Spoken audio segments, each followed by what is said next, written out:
So today we're going to be, there's just a few of us, so we're going to do it informally. We initially planned a big formal gathering, and then we decided just to have the Vitality people here. So I want you to be able to ask questions anytime you want, and I'm going to go through a series of things, and we're not going to get through the whole thing. You guys don't realize how big this is. I mean, supplements are a bigger industry. Well, I think they just crossed the line. It's bigger than drugs. People spend more money on supplements every year than on drugs. Almost twice, I think. Is it that much? Yeah, they have. I'm always looking for those things. Yeah, and it's significant. So almost twice as much. And so what the drug companies are doing now, they're buying the supplement companies, the suppliers. So we used to be able to get vitamin B12 in 30 cc vials, $10 for 30. You give 30 shots, $10 each, and we're making 10 times as much on it, 30, whatever. Anyway, so then I think it was Park Davis, one of the drug companies bought out the supplier for vitamin B12. They shut off the supply, couldn't get any more. Everybody's going, oh, we can't get our B12, we have to get our B12. So then they started selling it in 1 cc vials for $20 each. And that's where we get it now. So you can expect that with all of your supplements. In Europe currently, we had somebody who was on a protocol for cancer, and she went to Italy. They wouldn't let her in the country with her supplements. She had, for her cancer, she was taking like vitamin C, vitamin A, some herbs. She could not get in the country with those supplements. Germany, you have to have a prescription to buy supplements. Currently in the United States, they're trying to pass something called a codex. The codex is you can't buy any substance that is bioactive without a prescription from a doctor. And bioactive means if it has an activity in the body. So that's pretty wide open, isn't it? Well, yeah. Done. Even rocks. Yeah. Even, well, I don't know. I don't know how much chemical activity the rocks are going to have. So if you're getting a physiologic dose, something like a vitamin C, the amount of vitamin C that would be found in an orange, 60 milligrams, then that would be okay under the codex. But anything more than that would require a prescription. And that's pretty much what they've done throughout most of Europe, and that's where we are today. Wow. So I'm going to explain about supplements, what they are and why we need them. And do you realize that today, a doctor like me, we rarely, if ever, see deficiency diseases. And these were commonplace 100 years ago. Every doctor knew how to treat rickets. Do you know any doctor in this county, in this country, who's seen a case of rickets? Vitamin D deficiency. Do we see it? Well, yeah, we see it all the time, but we changed the name to osteoporosis. You know why? It's really simple. There was a drug called alendronate, and they say, well, this will kill the osteoclasts in your bones so that you can't break down the bone anymore, and instead all of the osteoblasts will build up the bone, so it'll make stronger bones. And it's really good for rickets or vitamin D deficiency. And so the problem was that everybody at that time knew if you used the name rickets, everybody's going, oh, you need vitamin D. And they would never sell their drug. So in order to sell their drug, they changed the name from rickets to osteoporosis. And osteoporosis is a descriptive term. And so they give they give all the doctors all this information on osteoporosis. And all it is a mild form of rickets. So I test thousands of people every year, I think, thousands every year. Yeah, probably thousands every year because we have hundreds every month with vitamin D tests. And I have had, I think, this many have normal vitamin D levels without supplementation. Normal being 40 to 60. Most people are in the 10s and 20s. So that's why osteoporosis is so common. So we don't get enough vitamin D. They didn't, 100 years ago either. But they were worse. When you have a lot of pollution, those ultraviolet rays that need to change your dihydrocholesterol and vitamin D, they're filtered out in the air, and if you have a lot of pollution, it's filtered out faster, so you get less and less as you have more pollution. So in the 1800s, when they had everybody's burning coal, and so the air is just completely covered in coal dust all the time, and the smoke, and so rickets was common. You know, kids that actually had bones bending like that because they didn't have any calcium deposit on their bones. Well, now we see it, we think of it in older people, osteoporosis, but it's essentially the same thing. There's not enough calcium on the bones. So, how do you fix that? Well, everybody knows. You take vitamin D. Isn't that obvious? And so, that's one of the things that I recommend that people take on a regular basis, on an irregular basis, and we'll discuss that in a minute, as a supplement. Because if you think about throughout the history of mankind, throughout the history of anywhere, you have sort of a majority of people living around the equator. And around the equator, they get plenty of sunshine and plenty of vitamin D. As you move south and north, you get less sunshine and less vitamin D. So what do people in Scandinavia and Siberia and Alaska and all those really far north, what do they do for vitamin D? You know what? They don't get anything from sunshine all year long. They're not going to get anything. So what do? Any ideas? Eat blubber. Exactly. They have the animals, mainly the fish. So we eat cod liver oil, right, as a source of vitamin D. Why? Codfish don't make vitamin D, but the codfish eat the other little fish that eat the little plankton. So the plankton floating on top of the water and going throughout the world on top of the water, the zooplankton make this dihydrocholesterol, and the sunshine comes down, makes it into vitamin D. And then it floats up into northern climates, and the fish eat it, and so the fish get the vitamin D. And then we eat the fish, and we get the vitamin D. And so if you think about it, all people who've lived in areas that aren't equatorial have had supplementation of vitamin D forever. And that's the way it comes. And so that is a normal thing to do when you aren't in a sunshine area. And so since we're north of I think it's the 47th parallel, we don't get vitamin D, then it's reasonable to supplement vitamin D. And so that's one of the things that I think everybody should take. What I usually do is I prefer the 50,000 unit dose once a week. It's a fat-soluble vitamin.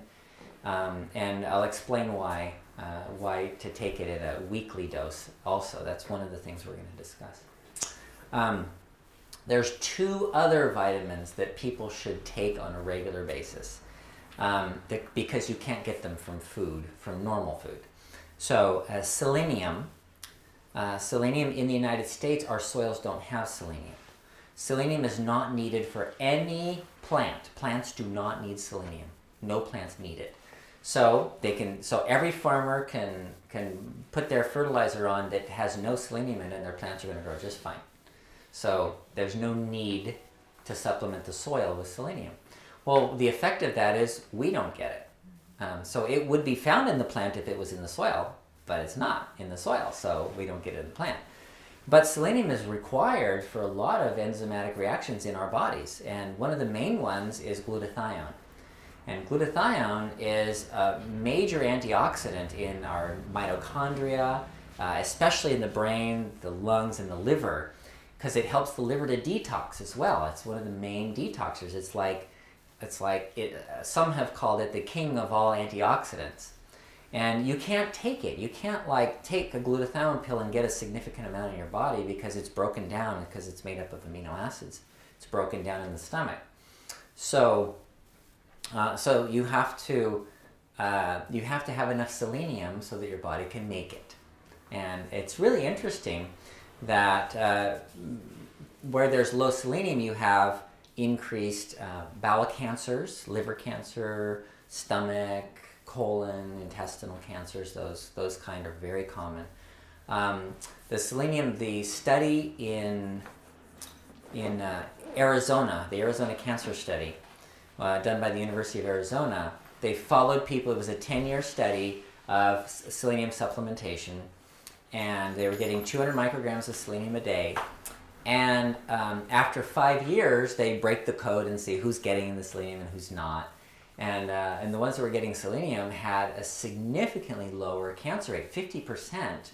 Generally, in lung cancer, it was a little better, like 68%, and the breast and prostate cancers were around 30% lower rates. So they stopped the study. It's, just take selenium. So they stopped it after 5 years. But really interesting is that study was done for skin cancer, and it had no effect on skin cancer. Why do you think that is? Because there's no glutathione in your skin. The skin, anything that's going to help prevent cancer in the skin has to be fat soluble. So you have to have vitamin A, vitamin E, not glutathione. Glutathione's water soluble, so it's in the water areas of the body, not in the fat areas of the body. So it's really interesting if you read the article in Reader's Digest about vitamins and how vitamins are useless and nobody should take them and it's a bunch of bunk and you're wasting your money. What are the doctors in there is quoted as saying, you're just making expensive urine by buying vitamins. Perhaps if you buy trashy ones. But one of the things they said in that was that they said, people popping these selenium pills are doing nothing because it didn't cure the skin cancer. It didn't prevent the skin cancer in the Arizona cancer study.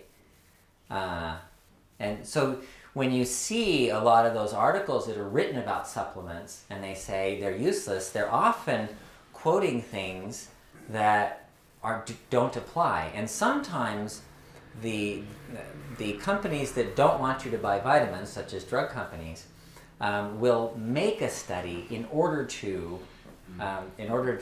show, oh look, it doesn't work. A couple of examples. There was a drug company that sponsored a study on vitamin E in heart disease. So can you prevent heart disease with vitamin E? So they gave people 400 units, a small dose of D-L-alpha tocopherol. It's an isolated form of vitamin D. It's a chemical form that has both the D and the L form. Okay.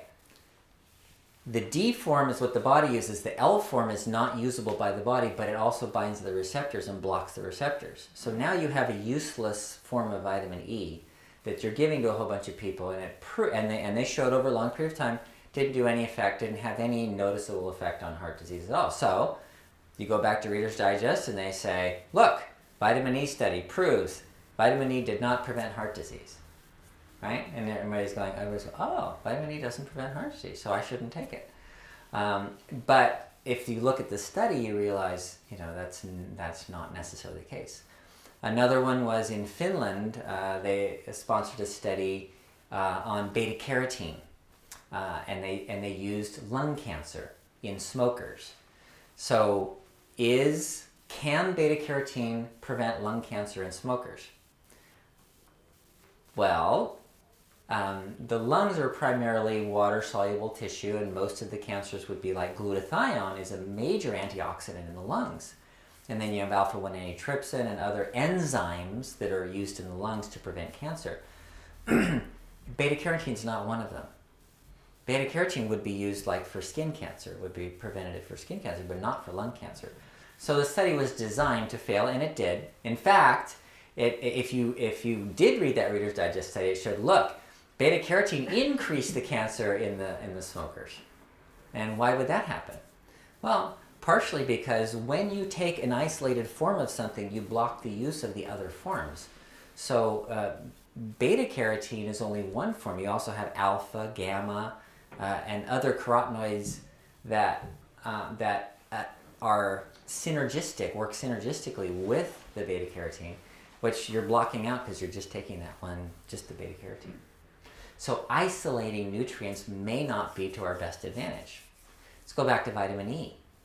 If you take your vitamin E pill and it's DL-alpha tocopherol acetate usually, then that may not be very useful. If you eat almonds, you're getting alpha tocopherol, beta tocopherol, gamma tocopherol, and all the tocotrienols and tocotrienes with that, which are all synergistically used. I had one woman who she came into me and she brought in 4 bags full of vitamins. My whole table was filled up, stacked too high with all of her vitamins. I'm like, Hilda, what do you do all day? She says, either I'm reading about vitamins in my Life Extension magazine, or I'm buying vitamins, or I'm organizing vitamins, or I'm taking vitamins. That's pretty much my whole day. Wow. I'm like, dang, Hilda, and she says, I want to know, which ones do I need? And I'm like, phew. So I went through the whole thing, and it's, okay, you don't need this, don't need this. That's redundant, you don't need both of these, you need one of those. And one of them was this, because I asked her in each case. One of them was gamma, no, it wasn't gamma, it was the vitamin E, tocopherol, gamma tocopherol. Gamma tocopherol, it's a form of vitamin E. And it's really important, but in very tiny amounts. It's not milligram amounts, it's very tiny amounts.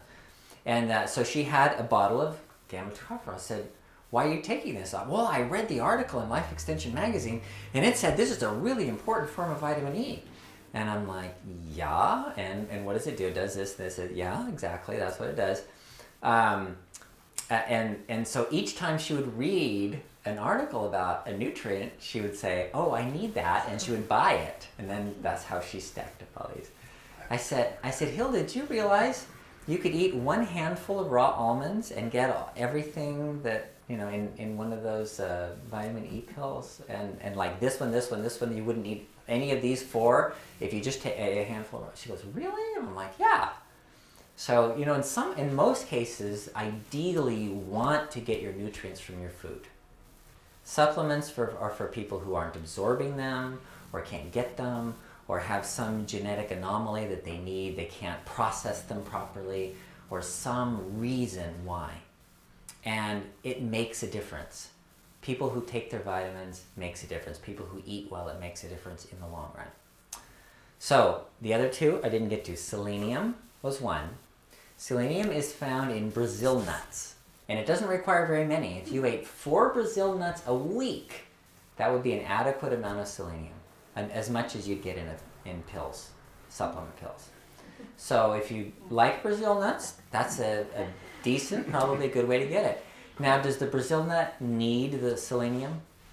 Does the Brazil nut tree need the selenium? No. It just happens that tree will only produce fruit in that area, and that area happens to have a lot of selenium in the soil in Brazil. So that's why Brazil nuts have selenium, not because the plant needs it, just it happens to have a lot in the soil. So the next one is iodine. Iodine is deficient, and it's been known for 100 years. We've known this for 100 years. This is not new. Why do you think they put iodine in the salt? Goiters! That's exactly right. So they put iodine in the salt, right? And the goiters go down and say, yay, save, we saved everybody. Well, what did they do 10 years later in the 1970s? They start saying, don't eat salt. Yeah. And then goiters increase.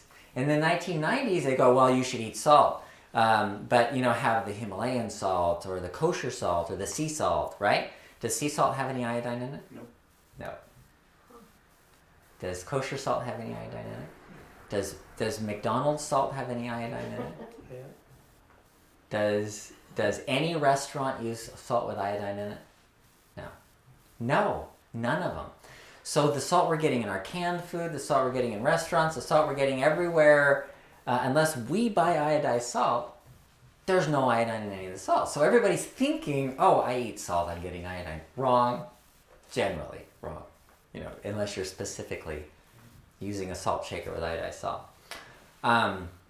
So they did a study in high school girls in Michigan, the Goiter Belt, and they tested them, and 20% of them, 1/5, 1 out of 5, had goiter in high school because they're deficient in iodine.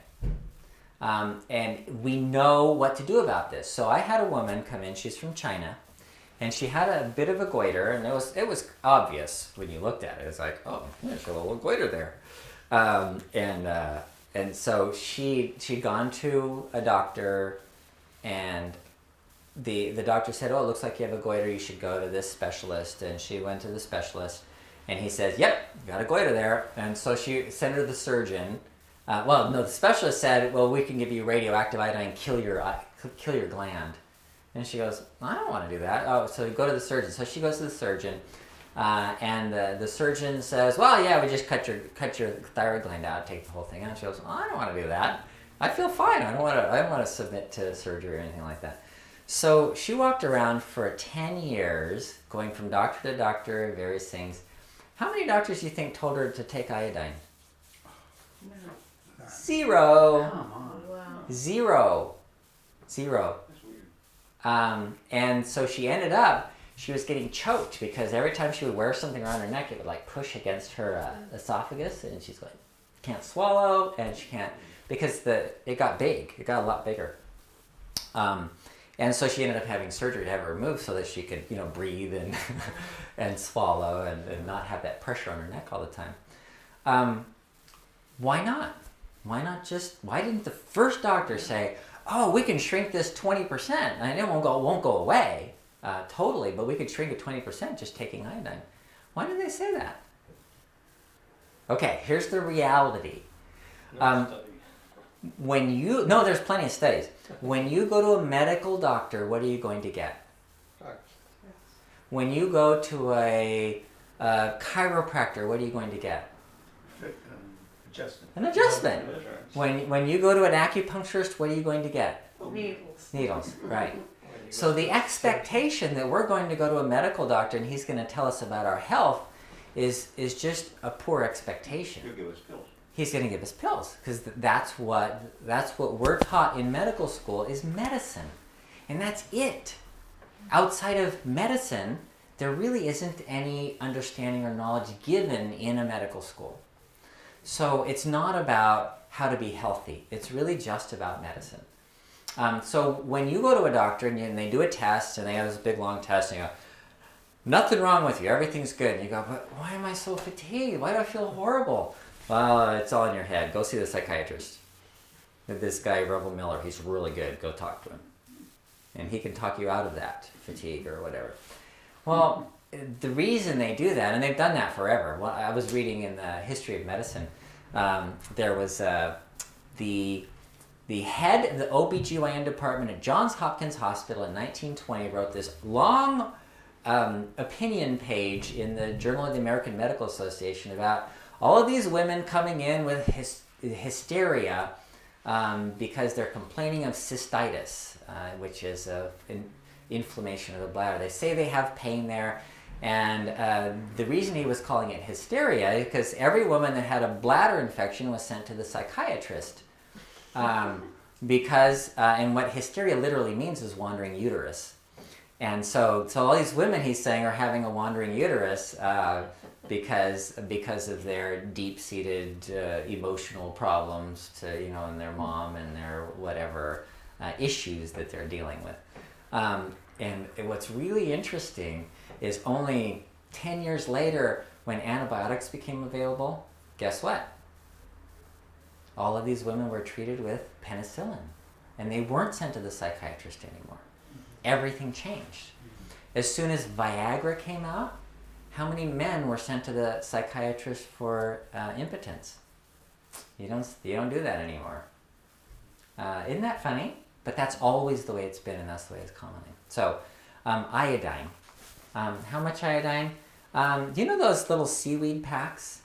Those little crunchy seaweed. You ever seen any of those? Oh yeah, the Costco. Yeah, little Costco seaweed packs. Yeah, each one of those has about 5 milligrams of iodine, and that's plenty if you ate that once a week. One of those, couple of those a week would be plenty. We use a 12.5 milligram capsule once a week. And that's easy to get pretty much anywhere, and it works very well and will give you adequate. Why is I didn't talk about why it's important. Iodine's important because the enzyme that's required to convert estrogen, estradiol, into its relatively inactive form needs iodine. And if you don't, then it's made into estrone, which is the more stimulating form, and that's what brings on breast cysts, breast cancers, ovarian cysts, uterine cancers, uterine tumors, fibroid tumors. All of those kinds of issues are often because of the imbalance of the estrogens, which can happen just because of a lack of iodine. So, just Okay. Yeah. Study in Australia yes, saying that Australians are getting way too much iodine because they're eating sushi and they wrap sushi in seaweed. So Yes. they're doing the seaweed all the time, yes, which leads to thyroid problems. no. No. Okay, I'm there's reporting. okay, right. There's a disconnect there. Mm-hmm. Because what happened was there was an autoimmune disease, autoimmune thyroiditis that was described by a man in Japan called Hashimoto. It's called Hashimoto's thyroiditis, and it was found among people who were eating a lot of seaweed and they had high levels of iodine. So they said, therefore, iodine causes Hashimoto's thyroiditis. That's not a cause-effect relationship. That just, they had an autoimmune disease for other reasons. And, by the way, they also eat a lot of seaweed, so they have high iodine levels. But there's no connection there. In fact, you can take huge doses of iodine. When Fukushima blew up, and everybody's running to the pharmacy to get their iodide, their potassium iodide, you know how much they're getting? 40 milligrams, and they're taking that 3 times a day. What happens to all that iodide? It peed out. In fact, the current test for testing if you have enough is to take a 50 milligram dose of potassium iodine and then collect your urine for the next 24 hours. And if you should get 90% of that dose excreted in the urine. If you don't have enough iodine. Okay, so the amount of iodine is not related to that thyroiditis. Those were 2 separate issues, actually. And then the amount of iodine you take, you could drink it, and it's like salt. You pee it out. That's easily excreted. Okay, so iodine. So everybody knows what the 3 are. Okay, iodine, selenium, and vitamin D. Other than that, almost all of your nutrients can come from your food. Now, we're told that we can't get enough antioxidants for all of the oxidative reactions that are going on in our body all the time, right? That we can't get them from food, that we have to take antioxidant pills. Is that true? Yes. If you're eating 3,000 calories a day, you cannot get enough antioxidants in your food, and you will not. You will age fast because there's so much oxidation going on. So here's the way it works. When you convert one form of energy to another, you create oxygen-free radicals. And it's multiples. So each conversion is, let's just, for the sake of numbers, let's just say you have 2.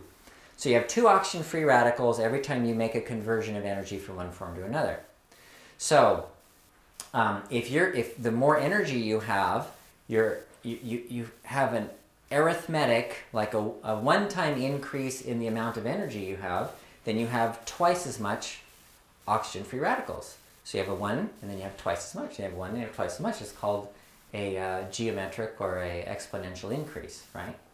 So now, if you're eating 3,000 calories a day, the amount of oxygen-free radicals you're creating is tremendous, and it's more than you can get from your food.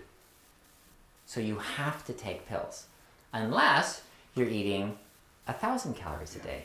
Then you geometrically or exponentially decrease the amount of oxygen-free radicals you're making, and you could get plenty of antioxidants in your food. So the difference there is, and that's why we're told that. So do we need antioxidants? Yeah, if you're going to eat 3,000 calories a day. 2,000 calories a day is pretty high, pretty hard to manage without taking pills. But if you're in the 1,200 calorie a day range, then it's not hard. It's pretty easy. Because mostly when you're eating that, you're going to be eating fresh, raw foods that have a lot of antioxidants in them anyway. because otherwise you're going to be eating high calorie foods, which don't have a lot of antioxidants in them. So antioxidant vitamins are the ones that prevent this oxygen damage, oxygen free radical damage. And those are vitamin E and vitamin A are the primary fat soluble ones. There's also lipoic acid. There's other ones, but the fat soluble ones are primarily vitamin E and vitamin A. And then the water soluble ones are vitamin C, glutathione. Those are the primary water soluble ones. There are others. The way the body works is really amazing. It's like synergistic. So if you don't have enough vitamin C, then there are other things that take over for that. So uric acid, you start making more uric acid. You go, wow, that's what causes gout. Yeah, that's what causes gout. And you make more of it if you don't have enough vitamin C. But if you take a whole bunch of vitamin C over a long period of time, if you're taking high doses of vitamin C, you suppress superoxide dismutase. That's an enzyme in your mitochondria that's needed to reduce oxygen free radicals as the energy is being produced. So basically, everything you do, you're screwing up something else. Yes! So what does it come down to? Everything you do, you're screwing up something else. Balance. If you can balance your food with your antioxidants, if you can balance your hormones, your enzymes, your nutrients, then you'll be really good. And that's really what you're looking for. So, thank you for that introduction. The next question is, how do we achieve balance? How? Well, if you look at research and studies and how they're done, when you eat food every day, you lose the ability to process that food well. And that includes the nutrients, it includes the calories, it includes how your hormones function with that and how your energy is processed and used. So there's a problem with eating every day. That's how we become insulin resistant, for example. Insulin resistance happens because we eat every day. And every time we eat, we make insulin. And so we're told by our nutritionist that we need to eat 5 small meals a day and never let your stomach get empty, right? That's what they're told us. So your blood sugar doesn't drop down, you don't get hungry, and then you eat too much, right? The reality of the situation is if you eat, if your stomach's never empty, then every time you eat, you're making insulin. That means your insulin is high all the time. And that means eventually, over time, some sooner than others, you're going to get resistant to the insulin. You're going to develop diabetes. What is the fastest growing illness in the United States? Diabetes. Yeah. And that's why. It's because we eat every day. It's because we listened to those nutritionists telling us to eat 5 small meals every day. I don't like that. I don't like that idea. So, a lot of times we're told that we need supplementation to get rid of illness, when most of the time it's not more that we need, but less. Because achieving balance is having high and low. If you only have high all the time. I'll give you an example. They did a study on magnesium, and they gave a gram of magnesium and drew the blood to find the area under the curve, and they said, okay, this is how much you absorb of that. And they follow them over time. Over a period of about 90 days, their absorption dropped down, down, down, down. They were about 30% of their initial absorption by 90 days of taking that same dose. So they looked at 2 things. They go, why? Why is that happening? So number 1, why it happened is that the enzymes and the mechanisms for absorption are diminished over time. But number 2 is the big surprise, and that is whenever you eat, you have to remember you're feeding trillions of bacteria. And the bacteria in the intestines would form what's called a biofilm and prevent that nutrient from actually getting to the intestines, and because that's what they liked. So when you're feeding yourself, you're feeding the bacteria, and the bacteria will eat what they love, and then they'll grow bigger and they'll take in more. and so they actually prevented the nutrient from getting to the intestinal lining. Isn't that interesting? And that happens with most nutrients, including carbohydrates and proteins and amino acids. So our bacteria are a really important part of whether we're going to absorb nutrients or not. So when we take all of this into account, what do you do with supplements? You take them intermittently. You know, look at it like if you lived 1,000 years ago and you had an apple tree, how long would you have apples? Until the winter. Until the winter, right. So from August through November-ish, you might have apples on the tree if someone didn't pick them all. And that's it. And after that, probably nothing till the next year. The apples come ripe on the tree, right? And then so in season, if you're thinking about foods coming in season, you think of cycles. There's these constant cycles, and there's cycles on top of cycles going on all the time. And some seasons you'll eat more meat, other seasons you'll eat less meat. Some seasons you'll have eggs, and then you won't. And whatever the nutrient, whatever the food is, comes in cycles. Our day and night comes in cycles. Our hormones come in cycles. Everything comes in cycles. And yet we're told we want homeostasis, stability. We want our sugar to be the same all the time. It's not healthy. What's actually healthy is a lot and then none. If you take all of the literature, all of the research that's been done on fasting, for example, what you find is it's the only thing ever proven to prolong life, prevent cancer, prevent heart disease, prevent diabetes, I already said prolong life, and metabolic diseases. So why? Because we need the cycles. We need the feast, and we need the famine. There is a lot of people who do calorie restriction, and they say, well, I'm just going to eat 500 calories a day and, and limit everything. So I'm just going to eat little teeny bits all the time. Is that healthy? Actually, it's not. They don't live longer. In fact, they live shorter lives. So what you really need is feast and famine. You need to eat a lot and then have none. And that's true with the supplements too. So when we're looking at nutrients, how do we get our nutrients? How do we balance them? Your body will balance them. If you take your vitamin D that I told you once a week, 50,000 units, and 50,000 units is, if you were to go out, if you were in Hawaii and you went out in the sun and you sunbathed with most of your body exposed for 30 minutes, flipping on both sides, you could make 25 to 50,000 units of vitamin D. So it's not, that's a physiologic dose. But you only do it once a week because the liver takes it up and the liver uses it as needed. Vitamin B12. You don't need vitamin B12 all the time.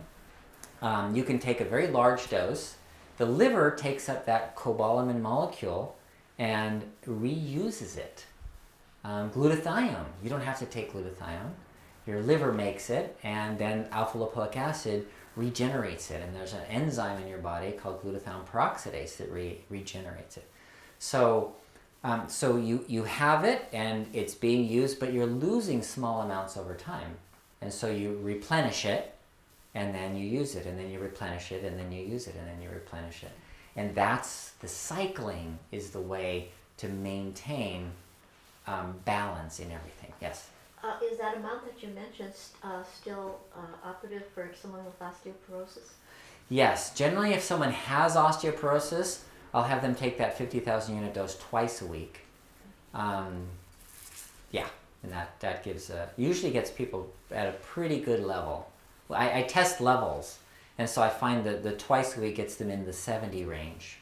The once a week usually gets them in the 40 to 60 range, where it's kind of an average expected amount, normal. Thank you for asking. Yeah, and that brings back the other point I wanted to make, and that is there's 3 different ways of dosing supplements. There's the supplemental dose. That's what we call them, supplements. So you need this much, you're eating this much, and you need this much more to make up for it. That's called supplement, right? So when you go to the pharmacy or the drugstore or wherever, the grocery store, and you say, I want a vitamin D supplement, how much are you going to get? 400 units, 800 units. I'm talking out in the sunshine in the day, you're making 10,000, 20,000, 50,000, and they're giving you 1,000, 800, 1,000, 2,000, right? That's supplemental dosing, okay? Physiologic dosing of a supplement is this is what you need in order to function and function normally, so optimal levels. Often we think of things in terms of the RDA. Does anyone know where the RDA came from? Okay, the RDA for all the supplements is this is the minimum amount needed to prevent a deficiency disease. Does that make sense? Okay, so it's the minimum, they used to call it the MDR, minimum daily requirement, MDR, and then they changed it to RDA recommended. But if you think of it in terms of the different needs of people, you may have a different need than you. And so at a level of 200 in your vitamin B12, you might be just fine, but you might have neuropathy at the same level because you need more.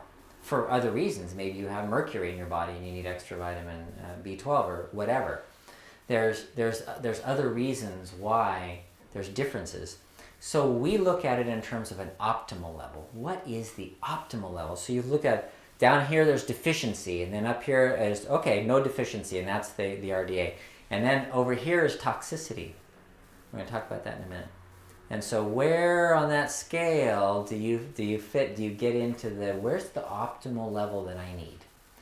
And the best way to do that is to let your body do it by taking it intermittently. So you take a large dose periodically. And that's where we don't know. We don't know what periodically means. Do you do it once a week? Do you do it once a month? We have vitamin D shots, million units of vitamin D once a year for people that are in a coma and can't eat, so they don't get any.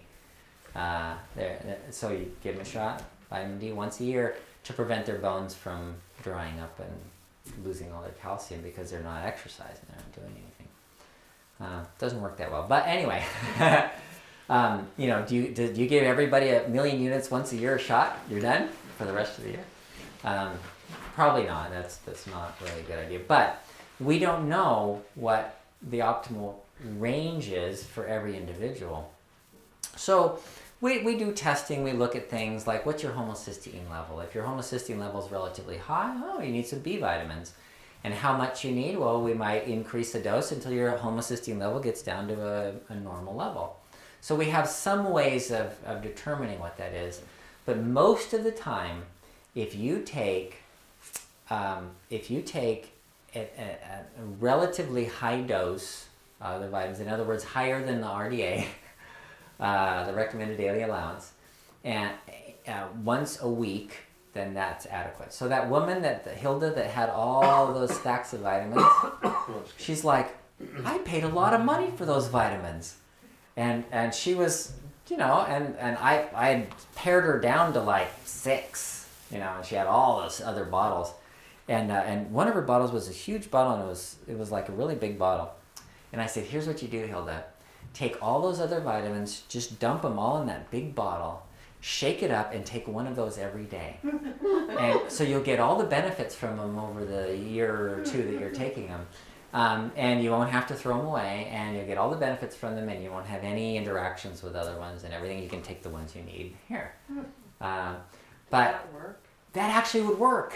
It's a great idea, and that could work for anybody. If somebody could make a vitamin company that would say, okay, you need this, and just dump them all in a bottle, shake them up, and you might get 2 vitamin Ds, 2 days in a row, but then you're not going to get another one till next month. And vitamin A's, vitamin C's, whatever.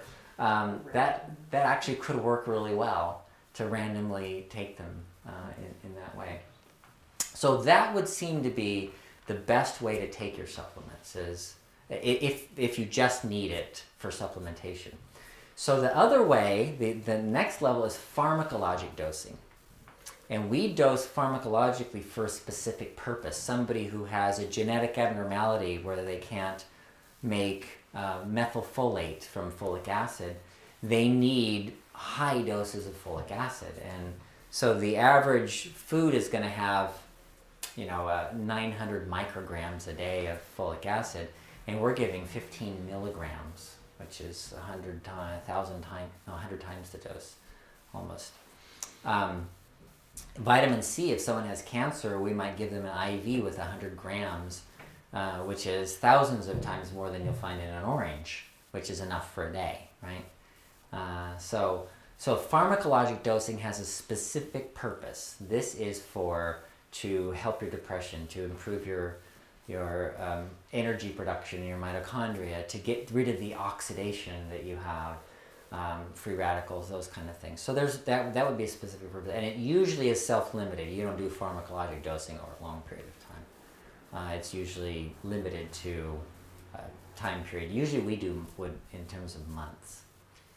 Okay. There's only one other concept that I wanted to go over, and that is called synergy. Synergy is where 1 + 1 = 100. Does anyone know about synergy? Why does 1 + 1 = 100? Well, I'll give you an example of vitamin C. You can take 60 milligrams of vitamin C, and according to the Linus Pauling Institute, that's not enough for you to live on, because it's not going to take care of all the oxygen and free radicals in your system. And then you can take a bioflavonoid like quercetin or rutin, and that's not enough. But when you put them together, the two of them together are more than enough. So 1 + 1 = 100. Their activity together is 100 times.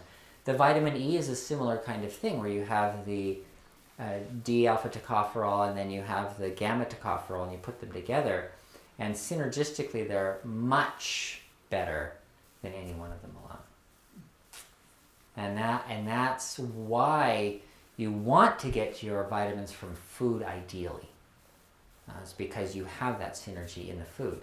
So if you eat an orange, in the orange you have citrus bioflavonoids with the vitamin C.